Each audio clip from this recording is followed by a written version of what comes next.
What's up, guys? First Panther game this year, and I've said multiple times that I'm trying to watch this year with no expectations. So when it's bad, I can be annoyed by it, but I won't get as annoyed as I have in years past, because the reality is rookie quarterback, new offense, new staff, new offense completely, injuries, offensive line, all of that factors.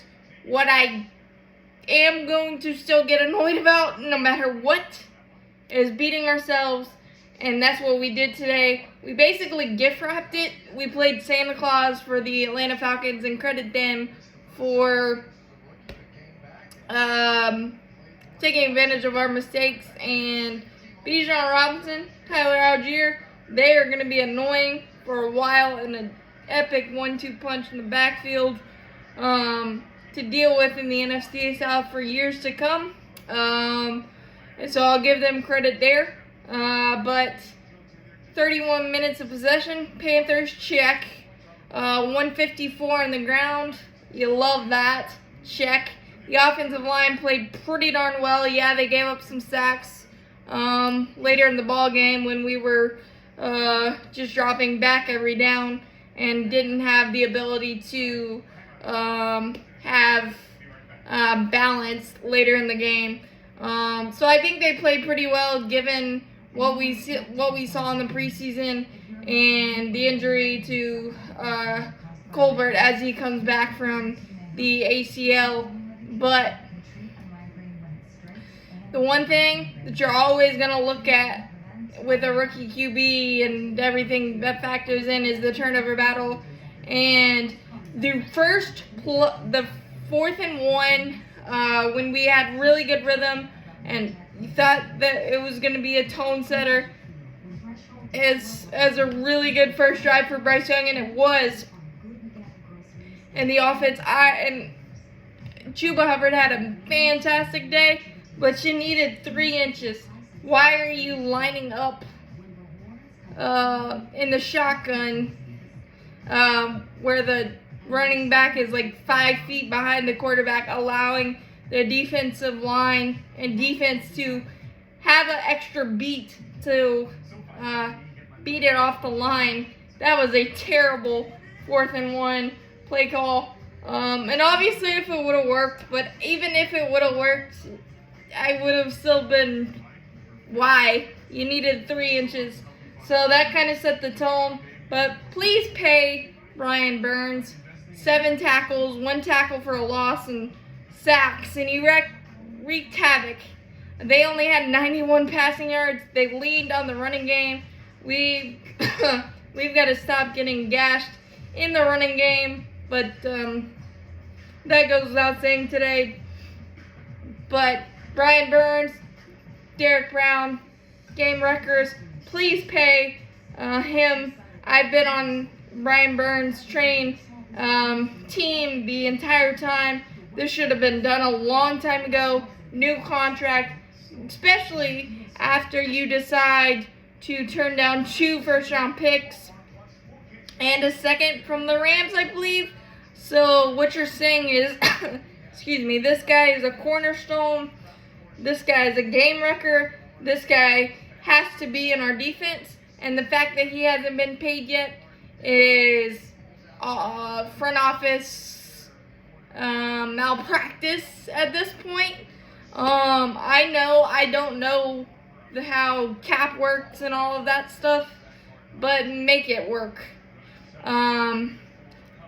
Excuse me. And the thing about Bryce Young, yeah, the 2 interceptions were basically on the same route and the same play. I don't like the fact that we attacked the best Falcons defender, Jesse Bates, coming over from Cincinnati, as the Falcons' big acquisition, and he caused all 3 turnovers.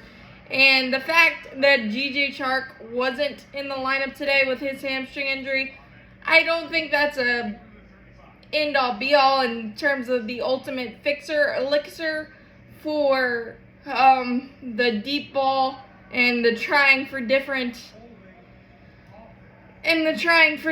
creative ways on offense. But I think that will help big time, because the Falcons cornerbacks and defenders just were like sharks with prey, because we weren't willing to try to go deep and just go in for the short routes. Bryce Young did have a nice touchdown to Hayden Hurst for his first of many, but I didn't like the first interception because it was 3rd and 16. It was just a drive going nowhere, and it's trying to force something in the shadow of your own end zone. I would have rather just done something a little safer. And I know you're trying to get it to your tight end, so in theory that's supposed to be safer. But just a really good read by Jesse Bates and a poor read by Bryce Young for sure. And then the second one, virtually the same thing, except for the fact that this time it looked like Jesse Bates was the intended receiver instead of Hayden Hurst. And those things will be worked out. The one thing I don't like is that in preseason you don't want your guys to get hurt. I get that, but there's no other way other than reps in practice and stuff like that. But that's still not the same as facing different defenders and during the full speed action of a game. And I don't know how quickly you can get cohesion and a connection with your receivers without those reps in live game action. But I also understand that you don't want to expose in preseason. But it felt like that Bryce Young may have benefited from a little bit more play in the preseason. I guess obviously hindsight's 1,000, and there's going to be a lot of growing pains. But you did see some flashes. He did have a couple of nice third down passes and a good third down run. But again, you take those turnovers away, it might be a 10-7 slobber knocker barn burner. But the defense did not play bad. We were just set up in shorter fields, and the Falcons were able to take advantage with their running game. And unfortunately, J.C. Horn, the injury bug continues to bite him, a non-contact hamstring. And I get the frustration because J.C. Horn is a very, very vital piece to our team, our culture, our foundation. And him continually getting hurt is not a good thing, but it's not like he's trying to get hurt. There's nothing you can do about non-contact injuries, just hoping for the best there. And I get the frustration. And obviously I don't think we addressed the cornerback position as well as we could have. But it is what it is right now. You saw some flashes from Troy Hill. Shaq Thompson can still hit and still put fear into opponents. So that was good. Derek Brown was amazing.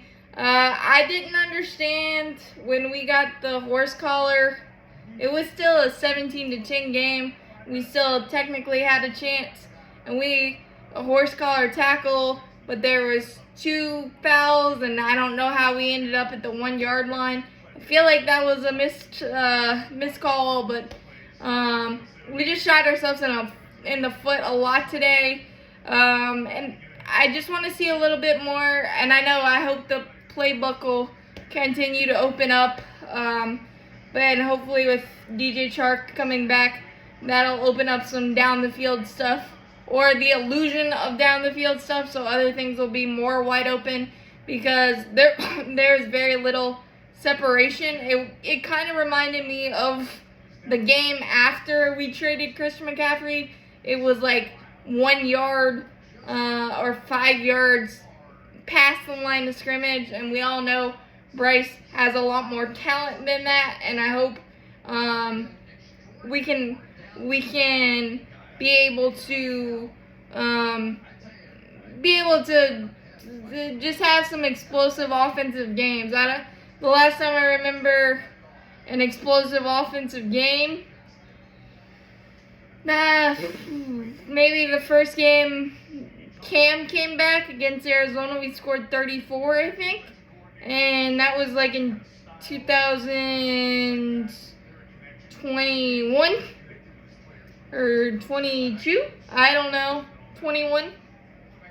So, not having an explosive, our defense played well enough to win today. They had nothing in the pass game.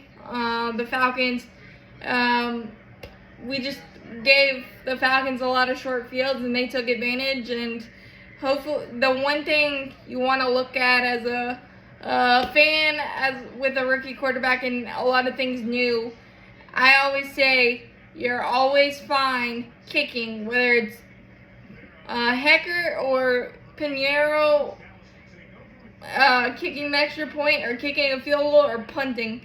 You can't go wrong that way.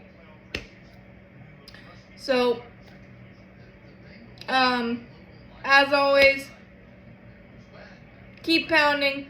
Go Panthers. A lot to work with, and hopefully we will have a full complement of weapons. I did like how he used Laviska Shenault today. Just couldn't get a rhythm, and credit the Falcons for taking advantage of that as well.